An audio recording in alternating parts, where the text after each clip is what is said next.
truly believe that we all have a unique thumbprint. For me, luck all by itself with no hard work is nothing.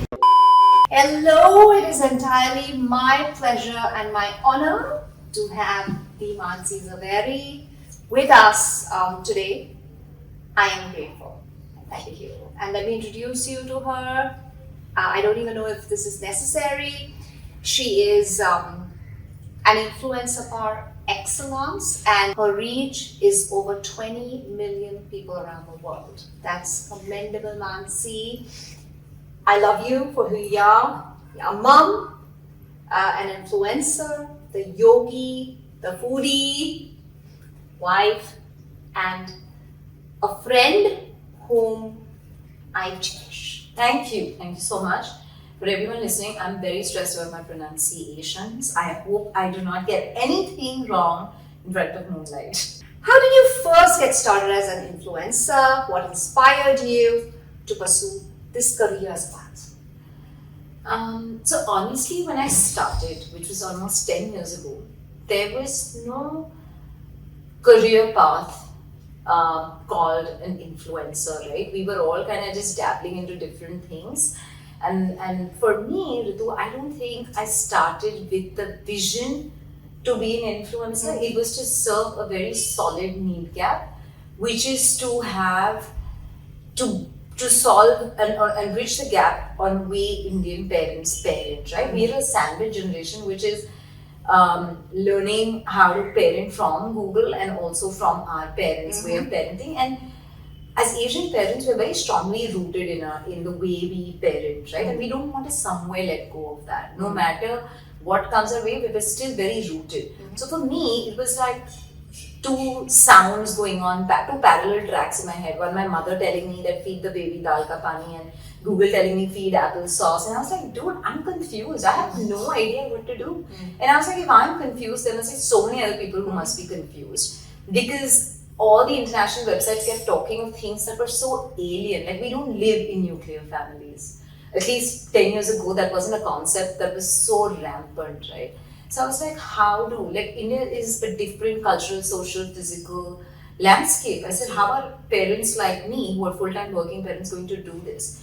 So I think when you find your why, and the reason I emphasize this, when you find your why, you know that this is what I want to influence in, right? When does a person become an influencer?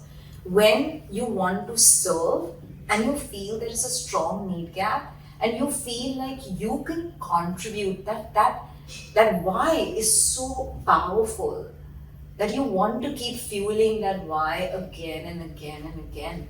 So 10 years ago, Mansi wanted to answer this question of applesauce versus dal ka pani. Today, that why could be pushing our kids into this hamster wheel of perform, right? Or becoming a more conscious parent, or a career choices between 10 to 16-year-olds, or pressure for children. So I think that why will keep getting fueled in different ways.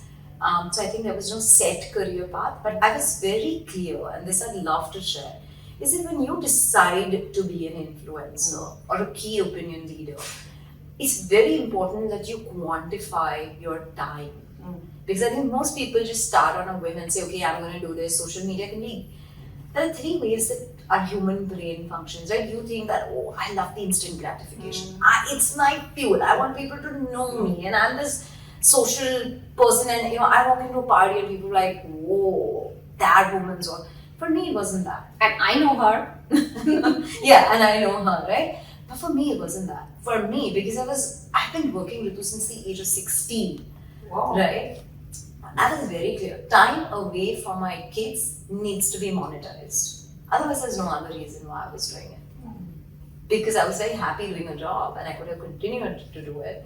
But for me, it was very clear that this time needs to be monetized. So how am I going to? So have that vision and that pathway, that what is your why for influence also, and really what drives you. If the bit of social gratification and all of that's your fuel, that's great, but that's not going to pay your bills.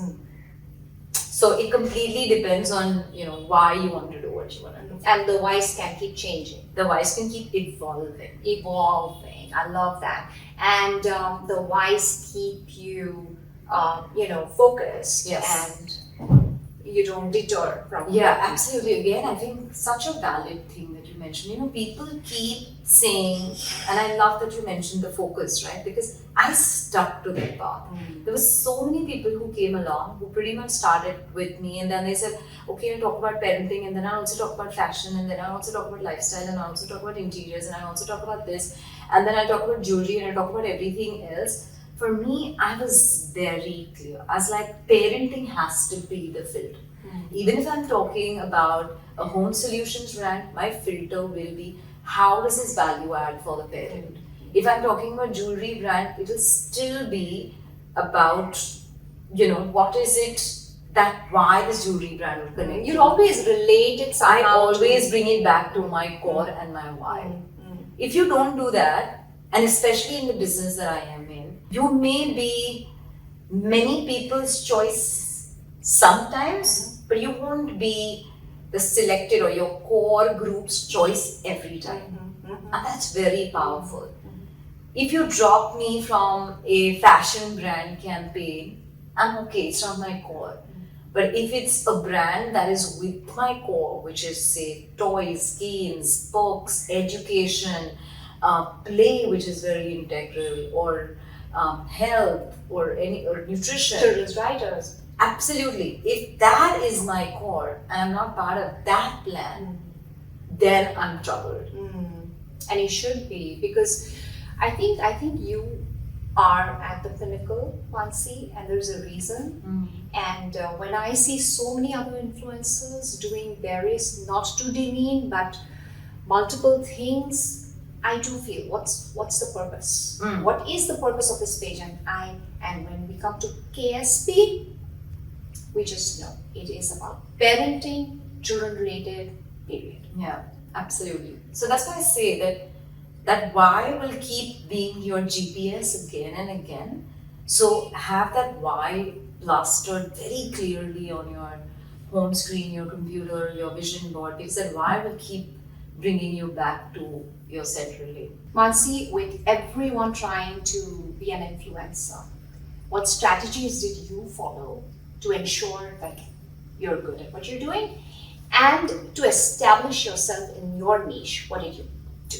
Right, so you're absolutely right. Today it's all a numbers game.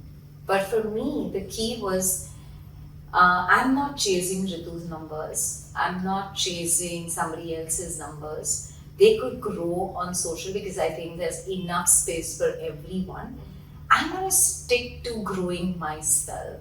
Because the minute I get into the rat race of trying to outdo you and getting insecure about that, I'll stop doing me, right? So yes, you must chase the numbers, but you must chase the numbers in your lane and be ambitious and wholehearted, go aggressively after it. But I don't read on insecurity because maybe I'm just very comfortable with who I am. Having said that, I think, the strategies that we follow at Kidsstoppress when we're talking of social, and anybody who's starting out or is looking to grow there, whether it's YouTube, whether it's Instagram, number one, start deprioritizing where you don't want to be, right? Which are the mediums which are not important for you. So it could be Pinterest, it could be Twitter, it could be Discord, it could be any of the platforms today. And you say, okay, I just want to stick to Instagram and I want to stick to YouTube. I don't want to even look at Facebook, for example. I want to think of only Instagram, YouTube, and maybe WhatsApp, right? I want to do that. So I would say go aggressively after, focusing on what you want to focus on, because otherwise there'll be too many distractions. That's one. Second is, how are you value adding to your user's life? Like when I follow Moonlight's page, I'm religiously saying I have a folder called Moonlight because it says, when I'm confused about certain pronunciations or I want to know about something, I really like something, or I want to play back to my kids, I know I want to watch those videos again. And you're value adding to your customer's life, right? So I think value add is of tremendous, tremendous growth strategy, because today people then want to share it. If you found it useful, right? So that's number 2. So how many people will find value and share that piece of content? Third is how authentic can you be? Like inauthenticity is exhausting. You will show up one day, you will show up second day, you will show up Thursday. The fourth day, people will figure it out. So really try and be your authentic self, because you cannot, like I said, I cannot be a Ritu cannot be a Mansi. So if at some point in time it will catch up and it will seem like a chore, and then you'll move away from your why. And it's just simply easier to be yourself. Absolutely. And when you're not pretending. But were you always like this, or you became who you are? I would say the Mansi 10 years ago and who she is today has evolved and evolved tremendously. But evolved for the good, right? Like, but was I as aggressive, as ambitious, as focused on my niche 10 years ago? Yes, I was. Because otherwise I would have digressed much earlier on. I would say, ye bhi karna, ye bhi karna, ye bhi. And earlier on in a stage of any influencer, because you want to make it run, you want the money, you want to make things happen, you want the visibility, you will do things which kind of take you away from your path, right? So you will do that. That's the time again that you need to, come back, because that will also exhaust you. That will also be like, okay, this is not who I want to be, this is not what I enjoy. And exhausting to a point of burnout. I know so many people who've quit this space or who've left this space or just said, you know what, I need to take a break. Or they need to take a mental health break, which is absolutely okay. But maybe I've not found the need for that. Is also because I'm cocooned very well with my family, and I know that there are 2 separate lives I lead. They may not be different in terms of who I am, but I know this is work and this is home. So I think that kind of I've noticed something about you. It's very conspicuous. The fact that you run the show at both places so well. You as a parent and you as a working woman, they're just absolutely awe-inspiring. And I'm not kidding you. I've seen you with your daughters. I've seen how you follow up, even with me, about class. And in the morning, you know exactly what's happening. You know that they have class. This was their homework. And your page, KSP says it all, how involved you are. So I think it's just absolutely brilliant how you separate the two and run the two, shows so well. And I'm sure does family help? Oh, a lot of it. Yeah. A lot of it. So I keep saying this again and again, that my mother-in-law is actually the first mother to my kids. And I'm literally the second one, I think. So I have a lot of help. My husband is extremely involved. He's very, very hands-on. And I think the biggest support system is my children. Because they've grown up with Kidsstoppress, right? So for them, they don't know a Mansi without Kidsstoppress. And they know that, our mom is quite a goofy mom. She's gonna forget. So if we don't take charge of ourselves, nothing's gonna happen. So I think me being a working parent has made them fiercely independent, has made them fiercely secure as well.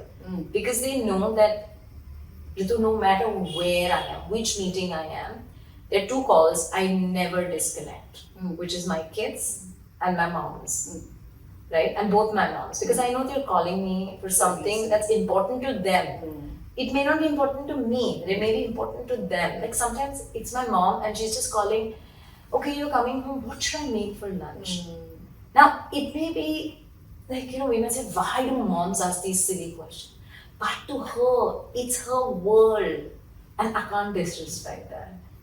And my daughters know, so they know exactly what my schedule is. They know where I'm going, where I'm coming, what time, when I'm in a meeting, when I'm not in a meeting. Both Nakul and my schedules are shared with them. Their schedules are shared with us. We have like a family Google calendar, so everybody knows everybody's schedule, right? So that level of transparency is there, right? Even our flights, everybody is flying out at different time. Everything is mapped on the calendar. So they know. And when they know, they come from a position of strength and empowerment and therefore decision making. And I can only tell how they are going to raise their own children. with a fierce mom like this. No, it is. I think mums who work. It doesn't mean I'm belittling anybody who's not working or who cannot work. But there is some kind of a special and different power that the children, Yeah, garner, right? absolutely. It could be literally Ritu, like my mom was a tuition teacher, right? My mom was teaching Hindi and she's very good at it. But I just saw her make things happen. So it could be the smallest thing that you're doing from home, or it could be baking a cake, it could be designing a dress, it could be anything. But if your child is seeing you do it, no matter everything else that's happening in your world, they will learn to do it. Absolutely. Your kids are seeing you do that All the time. all the time. Like, she doesn't miss a class. She's so diligent about it. Like, I'm like, how can she not be tempted? That 4 to 7, she's dedicated to her children. Like, I am in awe of this woman who never misses a class. I've invited her for multiple things, and she said no to me multiple times. But that's because, and I never feel bad. Yeah. Because I know she's so committed to her craft. Yeah. She's so committed, and I'm sure her kids are seeing how passionate she is about what she's doing. And I think all of us love you for that, right? Thank you. And I must add, I actually took class the day I delivered both my babies. So yeah, I think my God. yeah, and thank you. And my children are proud of it, and my children have seen me do that, and I think that's going to remind them because success is not easy. Yeah. There is a lot involved in success, and children need to see that. Yeah. Consistency, diligence, hard work, a commitment. Commitment is huge, and my children are not allowed to bunk a class. If they do, make it up. Better sure. Yeah, absolutely. And people may think, okay, what's the big deal about a class? But there's prep before. There are 100 moms hounding you. I'm sure Ritu gets a lot of that. And there is to know what each child is doing. Like, at any point in time, you ask her, how's my child doing? She has her report and she has her thing. And she's like, sometimes she tells me, you don't know, me and your child are chatting, so don't worry. I must also confess that, right? All the time. So that's how hands-on she is, and that's how committed she is to her task, right? So which is great, because it's not about just showing up for that one class. I know how much effort goes into her class, and if you've been a mom whose kids go to Moonlight, and if you've ever sat in on a class, you also know that you want to sit in those classes because they're really interesting. I've actually driven through one of them, and I'm like, wow, like this is so much fun. Yeah, it's fun. A lot of fun. Yeah. That's why the kids never complain about the class. They always look forward to it. Yeah. Mansi, there is so much we need to do, right? So many ideas. How do you segregate, separate, choose the most relevant, the most interesting, progressive, futuristic ideas? How do you pick them? Okay, let me ask you that question back. How do you pick topics for your class? Each session that you do? My topics must be relevant. If they are not, and if there's something very basic, and if they are redundant or taken care of at school, or the children can get access to it elsewhere, I will not do that. So I pick some things that are exclusive, and I know where you're getting at. I pick subjects and topics that are exclusive and not done at school. Futuristic, like I'm training my children for the real world, like 20 years later, not now, not present, and I know exactly what you're going to say. No, so I'll be honest. For me, it is, again, I think it's very important to understand what your consumer wants. One is to know what you want, but the other is to also know what your consumer wants. What is your consumer struggling with, right? I know they're struggling, and it could not necessarily be my struggle. But it's about screen time, it's about discipline, it's about tantrum, it is about mental health, it could be about education, it's kind of, what do I do with my child? We have parents who write in how can a father and child play? We don't know games. We don't know how fathers can spend time with their child. Now, if I was coming from a space that, अच्छा मेरे घर में तो ये सब ठीक है, then I'm not helping that parent. I have to come again from a place of my customer is not me. Right? It's only then will I be able to serve them. Because if I'm assuming that it's me, then I'm going to live in this South Bombay bubble. And I keep saying this, South Bombay is not my world. I want to look at the world as my world. I want to look at the world for Kidsstoppress.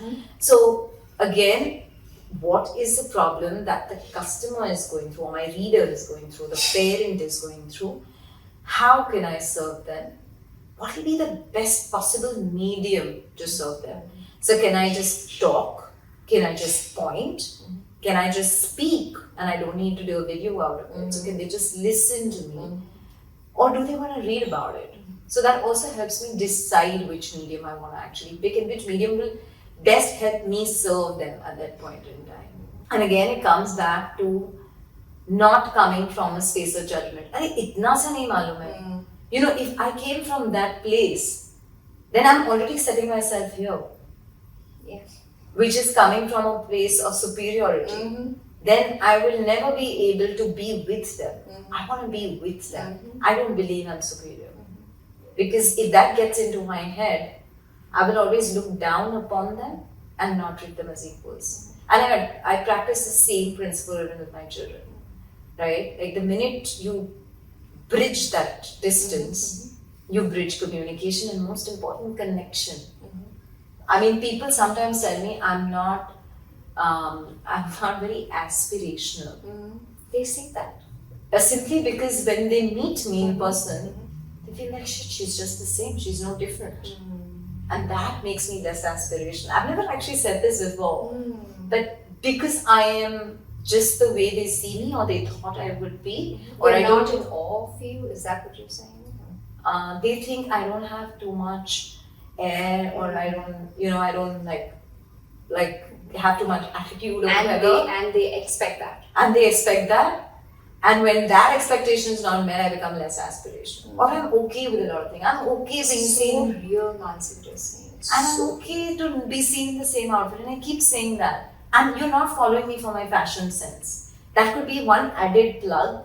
But I'm okay to repeat my clothes because I believe in conscious living. I'm okay to be, eating in a chandi ka thali. I'm okay to be eating with my hands. I'm okay to be sitting down and eating because that's who I am.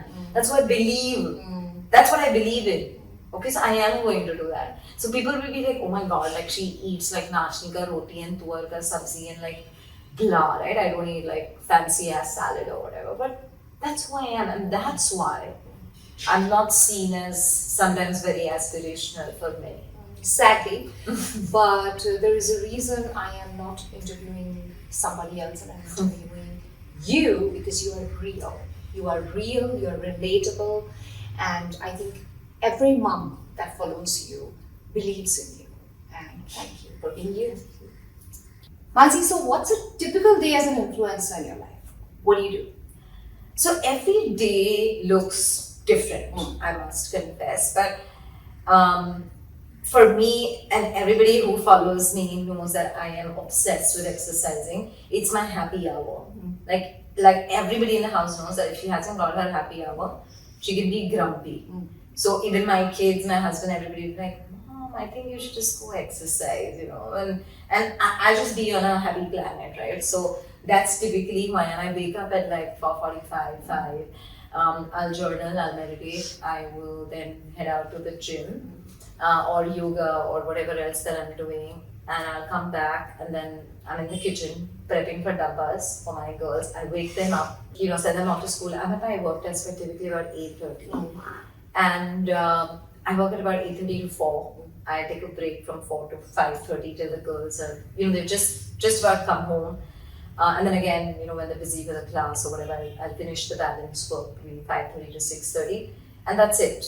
And then I'm with them, or I'm, in the kitchen, or I'm doing something, or I'm reading, or I just headed down for a walk with friends, and then we all eat dinner by 6:37 again, and then post dinner we're just like either watching TV together or we're reading, and I tuck my kids to bed every single evening, and again I read and I go to sleep by 9. I am literally like clockwork, and I can do this rinse repeat every single day, 6 days a week. And when I am shooting, I kind of, and I've shared this before, so for anybody who's looking at creating video content or audio content or whatever, I have these days that I demarcate as creative block days where I don't have any meetings. I'm not seeing anybody because I just need to be in absorption and release mode, which means I'm reading a lot and I'm writing a lot.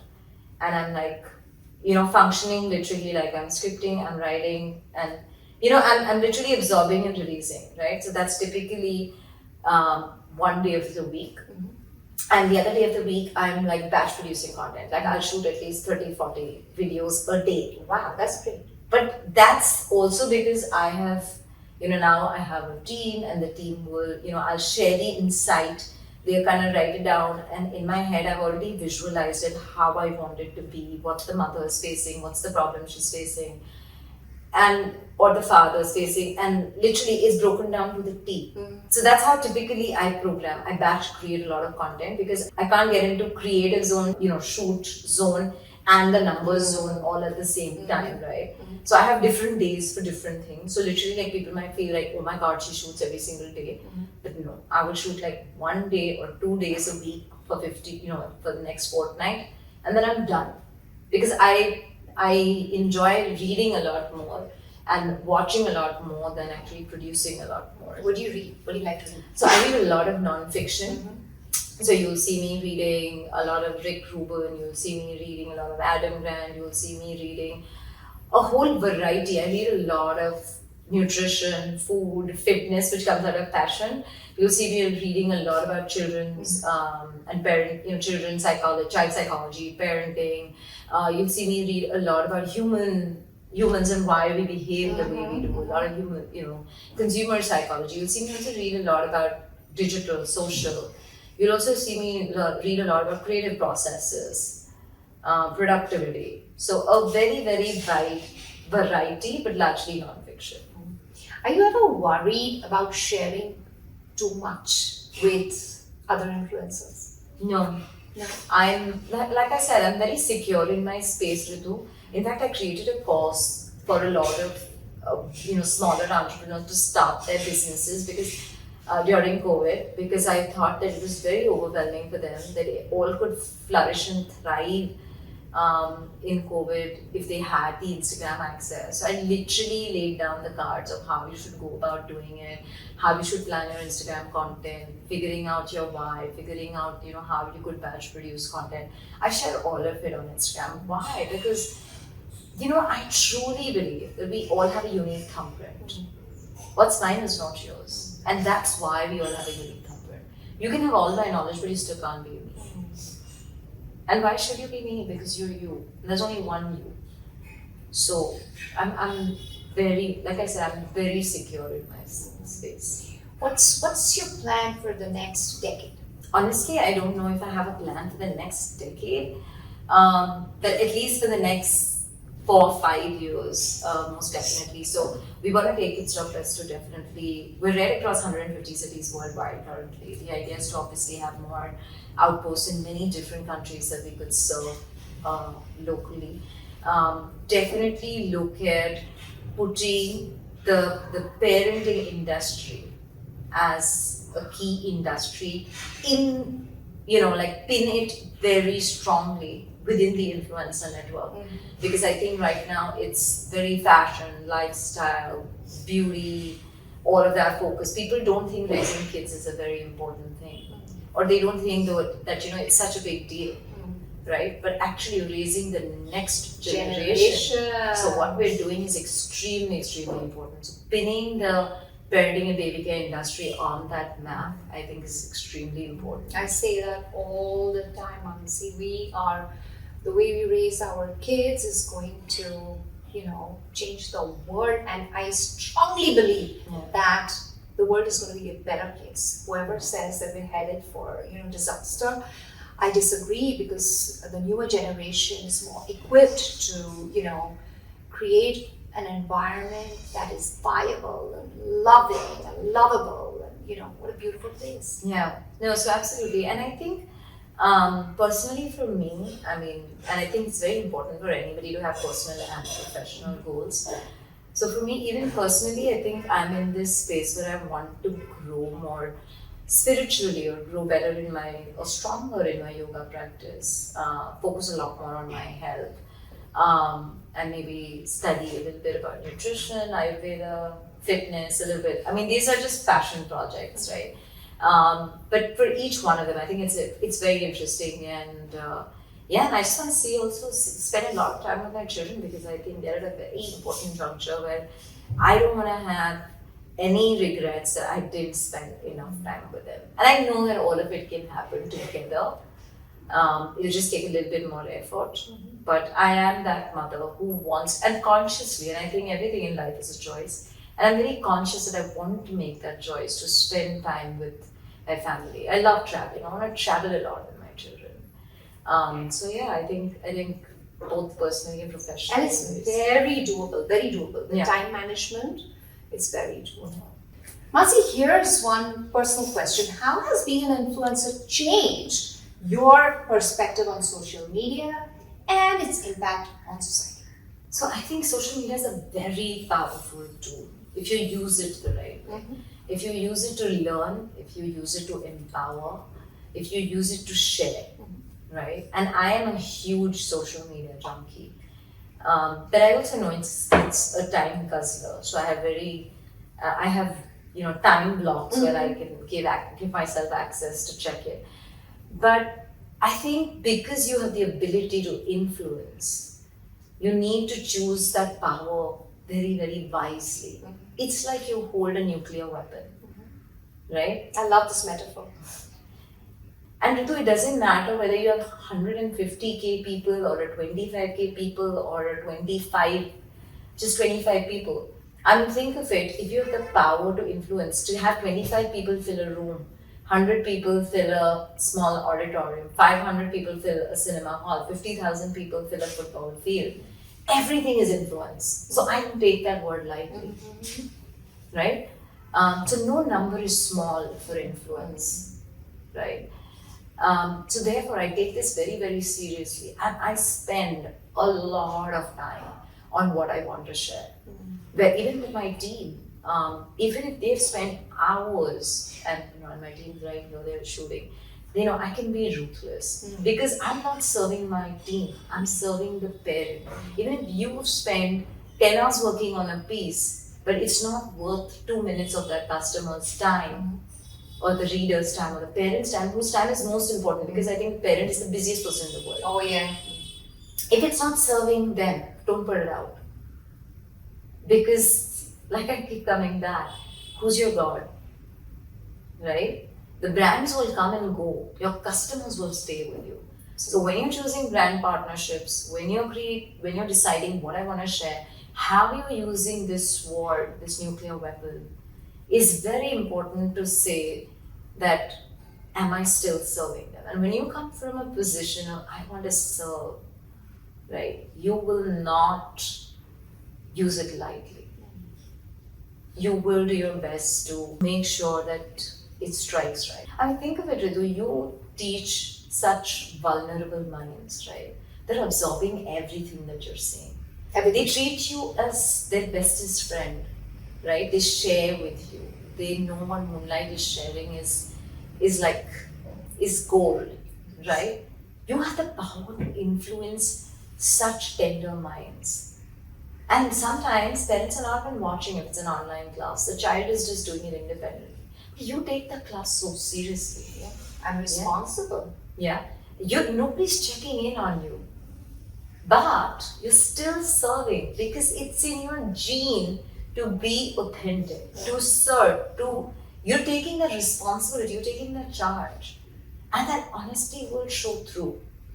It does, and I do take my job very seriously because every word, like you said, every word that I speak matters to the children. Yeah. We're absorbing like sponges, and you know, they're going to hold me for that. Yeah. And I'm responsible for their future. And I think every influencer in this world has to be very watchful of the word they pick, of the brand they, suggest, because it matters. Absolutely. Mansi, help us understand, how do you separate Mansi online and the real Mansi at home, the mom, the yogi, the wife, the friend, and how much would you like to share? What is the right, content? Enough. What is enough to share?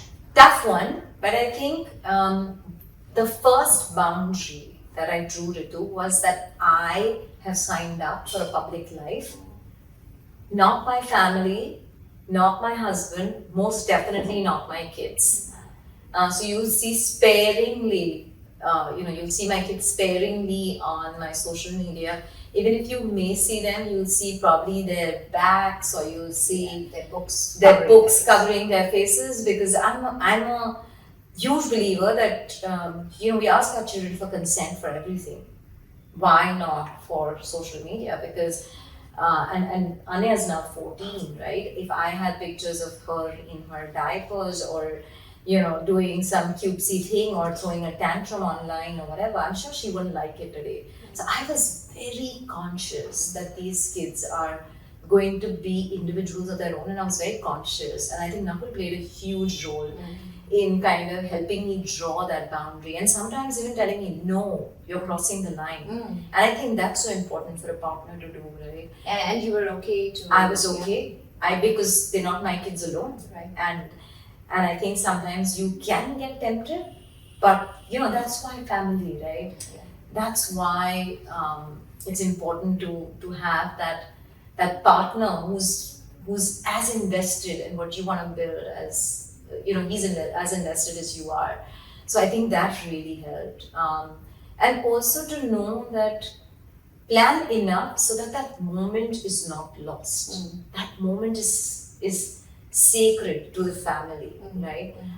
So I think the minute you draw out those things, it becomes, so you'll see a lot of me on, even whether it's my feed, whether it's on Kidsstoppress, you'll see a lot of me. You will see my things that are important to me, whether it's my yoga, whether it's my tea, whether it's my obsession for all MAC products, or whatever, all jewelry. Time with your mom. Absolutely. But you will rarely see people who don't want to be part of that, right?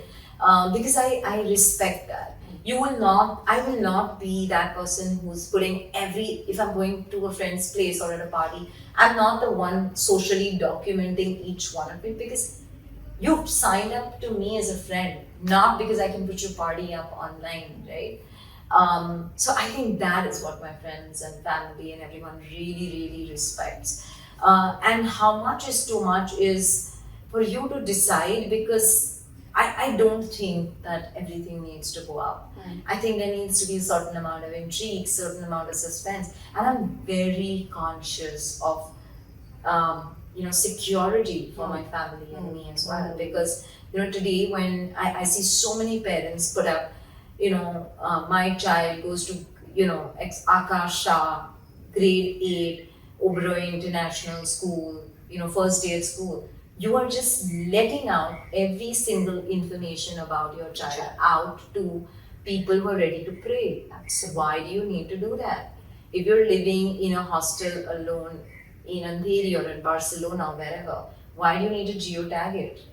Right? You always put the location after you've left the location. Thank you for saying this. This is so important and always on my mind, and I would always worry about. You're just making yourself so vulnerable to so many things. Absolutely. So, and my kids are aware. My daughter is aware. She, so when she was traveling recently, she's like, Mom, I'm going to do this. I said, absolutely. And I think just that is so important, because they've seen me do it. I've obviously spoken about it enough on social, but they've seen me do it. So they know that, okay, you know what? This is not for, not only to be cool, it's important to be safe. So I think just teaching that has just role modeling that has been so important. That sometimes we just get carried away in the game of likes, followers, oversharing, or alcohol. That we want to share everything, but not everything needs to be shared. And I think it's just very important for people to take consent of people who are with them. Also, a lot of moms at birthday parties, they just put up pictures of all the kids. I don't want my kid to be part of your birthday party story. I'm sorry. You haven't taken consent from me. I don't want my child's picture to be out there. Today, even schools, colleges, institutions, they all need to take consent, and I think it's one of the most powerful tools that we as parents can empower our kids with, which is consent for everything. Absolutely. Also, on coming back to the question on the persona online and offline, I think Ritu, it's you cannot be different because I mean, no matter how much people talk about how say cool coffees, but everybody who knows me, they know I love my chai. So I cannot not be a different person online and offline, right? You will figure out. Like I said, authenticity is exhausting, right? So I think just showing up authentically as you and who you are, and also just showing up, which are your 4 or 5 pillars of your page or of your personality, right? Like if I had to tell you name 5 things about Kidsstoppress's page or Mansi's page, what would those 5 pillars be? If you were to just introduce me in 5 words. Number 1 would be authenticity. It would be, and not because I'm on camera with you, it's true. Influential. Woke. I would say realistic. I don't know if I'm repeating myself. And I would say futuristic. So anybody who goes back to the feed now will have to see these as reflections. Okay, and sometimes they can be different for different people, right? Like people will come back to me for whether it's food or whether it's yoga or whether it's a plant lover or whether it's about being a conscious, I'm sustainable in my practice, so they will come back for that. Or whether it's for Kidsstoppress, they know that it's the weekend, which movies can we watch, okay, with our children, or what documentaries can we watch? They will keep coming back for that, right? So my point is that if you stick to that, everything that you do on social will stem from that. Absolutely. So it cannot be 2 separate lives, and I think the biggest mantra I'll give everybody is treat your social presence as professional time, right? And the minute you separate the two, you will start being more consistent with it. So I know I need to do this as Kidsstoppress, and I need to do this as Mansi. And this time is my work time. It's not leisure. I need to show up. So then you'll be like, okay, I don't do a recording today. Dude. It's Kidsstoppress's time. I'm not doing time pass. This is work. Yeah. And it's very important because sometimes you want to cross the boundaries and spend hours, but you need to realize, okay, work is done. Yeah. Right? And the minute you treat the two separate, you will be more present in who you are. Mansi, what advice would you give to a budding influencer? Be authentic, understand your why, like what you want to share. What would you want to share even if no one paid you for it? What is it that would be your lane? Because that will help you stick to your lane. Number 3, don't worry about competition. Just make a plan and just be consistent. And consistency always pays off. So I would say just these 4 or 5 things. Just dress up and show up. Show up every single day. It's work. Don't take this profession so lightly. Mansi, so many people, regular people, seem that the life of a celebrity and an influencer is glamorous and wow, and we feel that we are separate from y'all, and so many influencers and celebrities are going through so many mental issues because the life of the influencer is deceiving. You don't know what's going on. Everything that you see on Instagram is Instagram Live, and it's not real, most likely. And what would you say to budding influencers about not getting affected by this, insecurity that influential marketing and influencers comes with? So I think it's a great question, Ritu. It's so pertinent at this point in time. And I feel one of the biggest reasons that kind of kept me grounded and sane was again family. I think just knowing that, no matter who I am on camera, on stage, wherever I'm speaking, or on Instagram, I have two little children to sort of go up to, who will pull me down to being a mother, right? I will still be cleaning poop and holding puke in my hand. And I think because I started at that stage, it just kept me grounded. Like, I'm telling you, they can rip you to shreds sometimes. You're a mother, you know how it is, right? You can be having the best day at work and your daughter just said, "Mom, I don't like you." And it can be so hurtful, right? Or you failed to send a geography project and you're like, shit, I'm the shittiest mother on earth, right? So, that groundedness that came from there has just helped me stay on earth, right? And also the right partner, the right family, right? And the right set of friends, because they keep you grounded. And I think and you're absolutely right that, I know so many people, who are in the profession and are seeking help, which is great to ask for help. But let's understand, why are they reaching out for help, right? Because they're beginning to believe that this is permanent. They're beginning to believe that this is the whole them. And I'm very clear, and I hope it helps everybody who's listening, is this is a part of me. This cannot be the whole me. Because then I'm chasing up against a dead end. Because nobody can be permanent. And the minute you start believing that I'm permanent, you will cease to exist. Relevance is greater than permanence, right? Because if you continue to be relevant, you will automatically. You'll still have shelf life otherwise. Absolutely. Yeah, because Absolutely. it's so ephemeral and it's so fleeting success. Absolutely. And also just, I again think that just my spiritual practice, I'm just being a student, Ritu. Just being a student for life. Whether it's with sports, whether it's with learning, because you realize your place is here, right? And there are always going to be people above you. I think the spiritual practice has really kept me grounded. And for everyone who's watching, you need to understand you're seeing a very real life of people. That's not their whole life.